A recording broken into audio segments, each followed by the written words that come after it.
JEE main 2026 का application form 31 अक्टूबर को live हो चुका है, लेकिन फॉर्म भरते समय बहुत सारे स्टूडेंट्स जल्दबाजी में छोटे छोटे मिस्टेक्स कर देते हैं। अक्सर स्टूडेंट्स सोचते हैं कि करेक्शन विंडो में सब ठीक हो जाएगा, लेकिन सच ये है कि करेक्शन के टाइम सिर्फ कुछ ही चेंजेस अलाउड हैं। इसलिए फॉर्म भरने से पहले ये जानना बहुत जरूरी है। इस साल जेईई मेन 2026 में कौन कौन से नए चेंजेस हुए हैं, कौन सी कॉमन मिस्टेक्स अवॉइड करनी है, कौन कौन से डॉक्यूमेंट्स रेडी रखने चाहिए, कैटेगरी सर्टिफिकेट कौन सा वैलिड है, क्योंकि इस बार एनटीए के क्लियर इंस्ट्रक्शंस हैं। अगर कोई मिस्टेक हुई तो फॉर्म रिजेक्ट हो सकता है। तो इस वीडियो में हम आपको स्टेप बाय स्टेप दिखाएंगे कि जेईई 2026 फॉर्म कैसे सही तरीके से फिल करें ताकि आपका प्रोसेस स्मूथ और स्ट्रेस फ्री हो। तो चलिए शुरू करते हैं।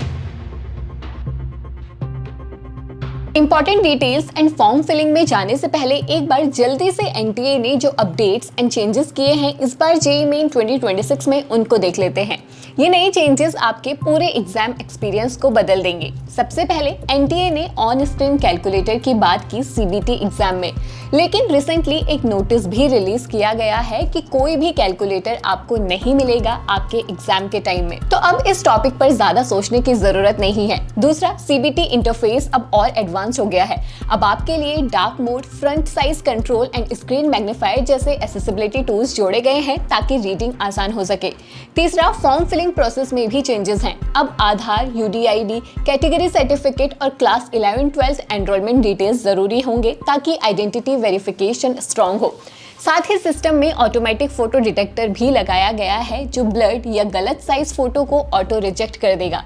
इसके अलावा पीडब्ल्यूडी कैंडिडेट्स के लिए एक्स्ट्रा टाइम और स्पेशल फैसिलिटीज कंफर्म कर दी गई हैं। अगर आपको जेईई से रिलेटेड हर एक लेटेस्ट अपडेट चाहिए तो आई बटन पर क्लिक करें या हमारी वेबसाइट www.sarvgyan.com पर विजिट करें। यहाँ आपको सारी डिटेल्स विद लेटेस्ट अपडेट मिल जाएंगे। खैर, अब आते हैं इंपॉर्टेंट डेट्स पर। अब शेड्यूल पर बात कर लेते हैं। एनटीए ने अब जेईई मेन 2026 का ऑफिशियल शेड्यूल जारी कर दिया है, तो इन डेट्स को आप मार्क कर लें।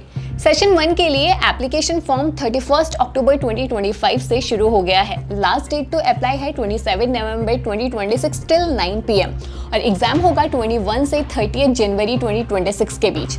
एडमिट कार्ड जनवरी 2026 में रिलीज होगा और रिजल्ट 12 फरवरी 2026 को रिलीज कर दिया जाएगा। सेशन 2 के लिए एप्लीकेशन फॉर्म जनवरी 2026 के लास्ट वीक में शुरू होगा। एग्जाम की डेट्स रिवाइज हुई है और सेशन 2 का एग्जाम 2 से 9 अप्रैल 2026 के बीच होगा। एडमिट कार्ड मार्च 2026 में आएगा और रिजल्ट 20 अप्रैल 2026 तक रिलीज हो जाएगा। अब जेईई मेन 2026 का फॉर्म कैसे सही तरीके से फिल करें और कौन कौन से मिस्टेक्स अवॉइड करनी है, इन पर बात कर लेते हैं। जेईई मेन 2026 का एप्लीकेशन फॉर्म 3 पार्ट्स में डिवाइडेड है: रजिस्ट्रेशन, फॉर्म फिलिंग और फी सबमिशन। वैसे तो फॉर्म डेस्कटॉप या लैपटॉप से भरना सबसे सेफ रहता है, लेकिन अगर आप मोबाइल से फिल कर रहे हैं तो क्रोम में डेस्कटॉप मोड ऑन करके वेबसाइट ओपन करें ताकि कोई ग्लिच या एरर ना आए। बहुत बार स्टूडेंट्स इसमें ही फंस जाते हैं और बार बार न्यू आईडी बना देते हैं। आपको ऐसा नहीं करना है, इससे आगे चलकर फॉर्म कैंसिल हो सकता है। सबसे पहले जेईई मेन 2026 के लिए रजिस्ट्रेशन शुरू करने के लिए आपको एनटीए की ऑफिशियल वेबसाइट jeemain.nta.ac.in पर जाना होगा। वेबसाइट खोलने के बाद registration form JEE main 2026 session 1 पर क्लिक करें। इसके बाद आपकी स्क्रीन पर रजिस्ट्रेशन विंडो खुल जाएगी। यहाँ आपको न्यू रजिस्ट्रेशन पर क्लिक करना है। यहाँ आपको सारी डिटेल्स मिल जाएंगी फॉर्म से रिलेटेड। इसको अच्छे से पढ़ें, चेक बॉक्स को क्लिक करें और स्टार्ट टू प्रोसीड पर क्लिक करें। अब अपनी इंपॉर्टेंट डिटेल्स भरें। पहले पर्सनल डिटेल्स, फिर permanent address, email ID and mobile number. ध्यान रखें कि सभी डिटेल्स आपके 10वीं की मार्कशीट के अकॉर्डिंग सही होनी चाहिए। इसके बाद अपना स्ट्रॉन्ग पासवर्ड सेलेक्ट करना है और फॉर्म को सबमिट करना है। फॉर्म सबमिट करने के बाद अपनी सभी डिटेल्स को प्रीव्यू करें। अगर कोई मिस्टेक है तो इसी स्टेज पर करेक्ट कर लें। अगर सब सही है तो आई एग्री पर क्लिक करें और submit and send option select करें। इसके बाद आपको सबमिट एंड सेंड ओटीपी पर क्लिक करना है। फिर यहाँ वेरीफाई करने के बाद सबमिट पर क्लिक करें और बस आपका रजिस्ट्रेशन का पहला पार्ट कंप्लीट। अब यहाँ से शुरू होता है एप्लीकेशन फॉर्म फिलिंग का एक्चुअल प्रोसेस। रजिस्ट्रेशन कंप्लीट होने के बाद आपका एप्लीकेशन नंबर जनरेट हो जाएगा। यहाँ आपको करंट स्टेटस भी शो हो जाएगा अपने एप्लीकेशन फॉर्म का। इसके बाद आपको आगे का फॉर्म भरना होगा। नेक्स्ट पेज में आपको एक एक कर डिटेल डालनी होंगी। यहाँ पर personal, disability, identity, Aadhaar ID, exam city, qualification, additional contact और डॉक्यूमेंट्स जैसे सारे डिटेल्स फिल करने होंगे। अब सबसे पहले आपको अपनी पर्सनल डिटेल्स डालनी है, जैसे आपका नाम, date of birth, gender, father और मदर का नाम और नेशनैलिटी। इसके बाद आपको अपनी 12th की डिटेल्स डालनी होंगी, यानी आपने 12th किस बोर्ड से किया है या कर रहे हैं। इसके बाद आपको अपनी कैटेगरी डालनी है। अगर आप ओबीसी, ईडब्ल्यूएस या SC/ST कैटेगरी से हैं तो आपको अपनी कैटेगरी सर्टिफिकेट की डिटेल्स भी डालनी होंगी, जिसमें सर्टिफिकेट आईडी, इशू डेट और ऑफिसर का नाम शामिल होगा जिसने सर्टिफिकेट इशू किया है।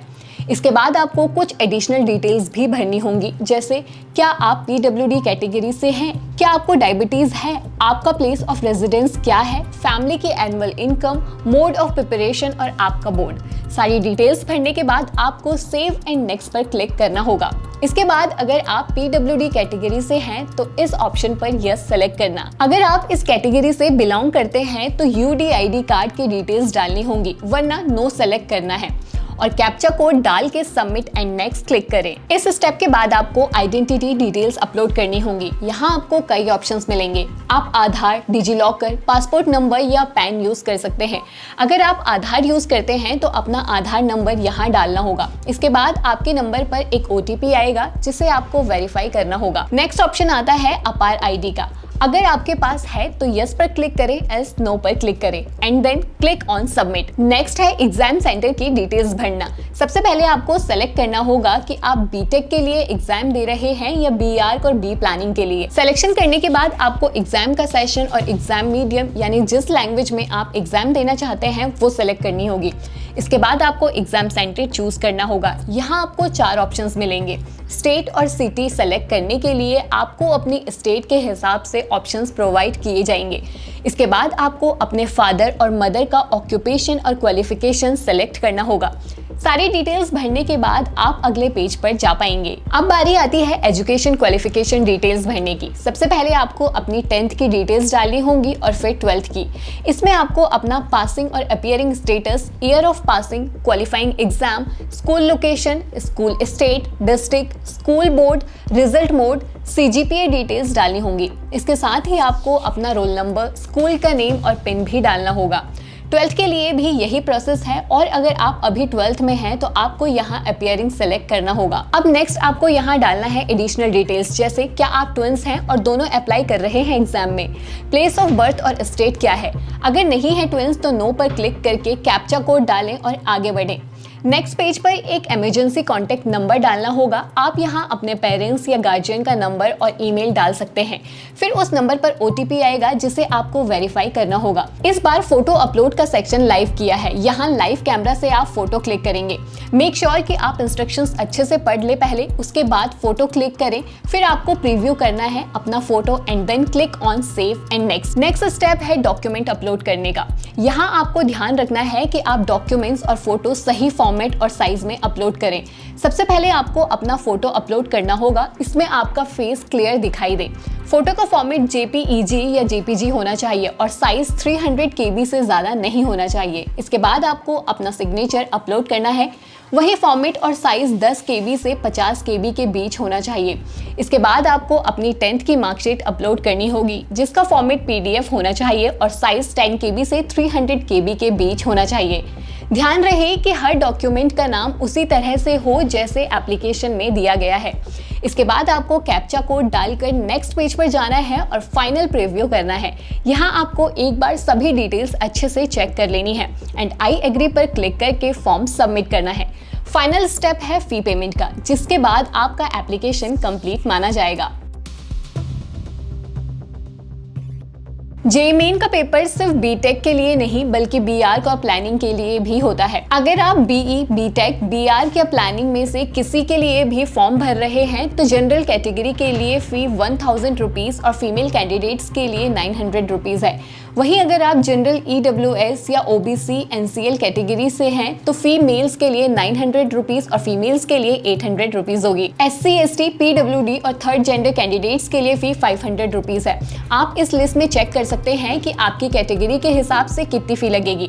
अपनी कैटेगरी के अनुसार ही फी भरें। फी पेमेंट फाइनल स्टेप है और इसके बाद आपका फॉर्म पूरी तरह कंप्लीट माना जाएगा। अब कुछ कॉमन मिस्टेक्स भी हैं जो स्टूडेंट्स कर देते हैं जिनको आपको अवॉइड करना है। अब वो क्या है, आइए देखते हैं। अब बात करते हैं उन कॉमन मिस्टेक्स की जो स्टूडेंट्स जेईई एप्लीकेशन फॉर्म भरते समय अक्सर कर देते हैं। कई बार स्टूडेंट्स नया आईडी और एप्लीकेशन नंबर बनाकर दोबारा फॉर्म भर देते हैं जिससे उनका कैंडिडेचर कैंसिल हो सकता है।